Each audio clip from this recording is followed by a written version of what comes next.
मी एवढंच सांगेल की वर्षभर ज्या दिवसासाठी आम्ही आतुरतेने वाट बघतो तो दिवस आज आला आहे।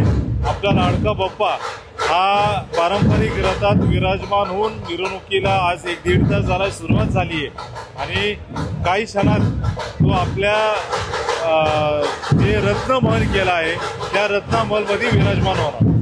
1892 साली हा गणेशोत्सव जो आहे हे मंडळ जे आहे त्याची स्थापना झाली, तेव्हापासून ते आतापर्यंतच्या प्रवासाकडे कसं बघता तुम्ही? 1892ला श्रीमंत भाऊसाहेब रंगारींनी सार्वजनिक गणेशोत्सवाची सुरुवात केली।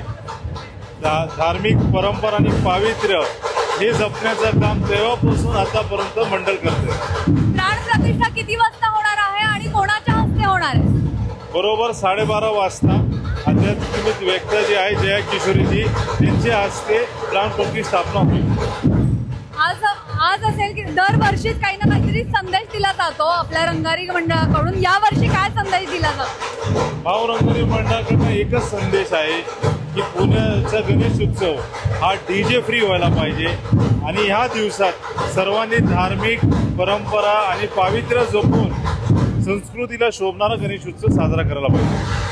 काही वेळापूर्वी अभिनेते जे आहेत सुबोध भावे जे आहेत त्यांनी सुद्धा DJ मुक्त गणेशोत्सवाला पाठिंबा दिलेला आहे। कोण? सुबोध भावे।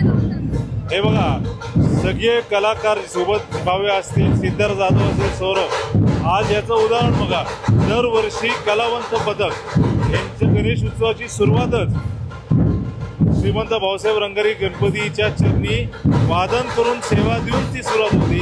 100% त्यांनी पण पारंपरिक वादनालाच पाठिंबा दिली आणि DJ मुक्तला दिली।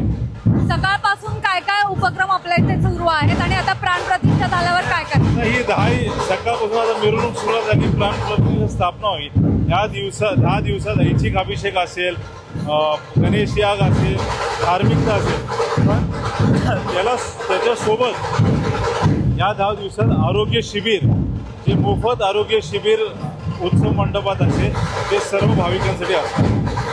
तर आपल्यासोबत होते पुनीत बालन, त्यांच्याकडून त्यांनी सांगितलं की मोठा उत्साह आता या संपूर्ण गणेशोत्सवात पाहायला मिळतो।